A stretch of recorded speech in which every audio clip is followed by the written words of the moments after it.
Shalom Bapak Ibu, Saudara dan Saudari, sahabat-sahabat garam dunia yang terkasih dimanapun Anda berada. Di dalam bacaan pertama dari surat Rasul Paulus kepada jemaat di Roma, bab 3 ayat 21 sampai dengan 30, kita boleh merenungkan dan memahami makna terdalam bahwa Allah adalah Allah segala bangsa yang tidak membeda-bedakan. Dengan iman semua orang diselamatkan, yaitu iman kepada Yesus Kristus, penebus. Allah tidak pernah membeda-bedakan manusia. Kasih, perhatian, tetap sama kepada siapa saja. Iman kita kepada Allah justru yang menyelamatkan kita semua. Dan di dalam Injil Lukas bab 11 ayat 47 sampai dengan 54, kita semua merenungkan bersama bahwa suara kebenaran yang dinyatakan Yesus biasanya tidak mudah diterima oleh orang-orang Farisi dan para ahli Taurat. Tetapi kebenaran harus dinyatakan sekalipun berdampak buruk bagi yang menyatakannya.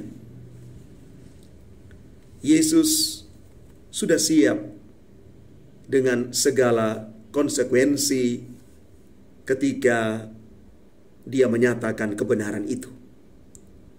Kebenaran memang kadang menyakitkan.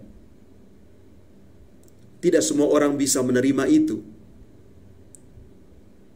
Karena itu, tugas kita sebagai orang beriman, orang terpanggil, adalah terus menyuarakan kebenaran, walaupun kita harus berhadapan dengan berbagai macam penolakan. Tetapi kebenaran itu akan diterima sebagai kebenaran kalau kita menyampaikan dengan cara yang baik dan benar. Karena itu mari kita menggunakan bahasa kasih, bahasa yang membawa orang kembali kepada kebaikan. Bahasa kasih di mana kita melihat orang sebagai saudara dan saudari kita. Kebenaran perlu diwartakan, perlu dinyatakan, tetapi jadilah bijak untuk menyampaikan kebenaran itu.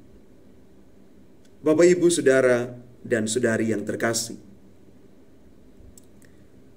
kebenaran yang kita wartakan, yang kita nyatakan, akan menjadikan kita juga lebih baik. Tetapi hati-hati, kadang-kadang iblis juga bisa menggunakan cara yang akan membelokkan kita untuk tidak berani menyatakan kebenaran.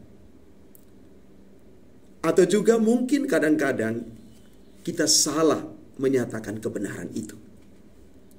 Karena itu, Santo Paulus dari salib, dia mengatakan begini, sang iblis itu takut kepada kita ketika kita berdoa dan berkorban.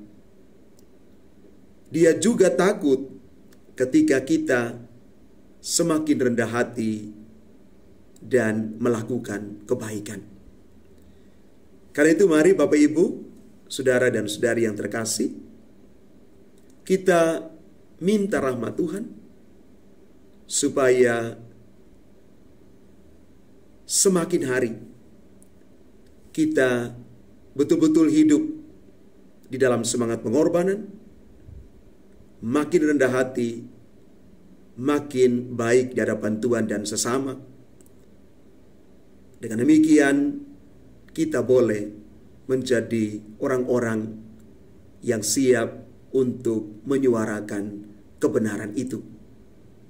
Sekali lagi, ketika kebenaran itu dinyatakan, kadang-kadang menyakitkan. Tetapi minta rahmat Tuhan supaya kita tetap hidup baik dan benar di hadapan Tuhan dan sesama. Tuhan memberkati kita sekalian. Amin.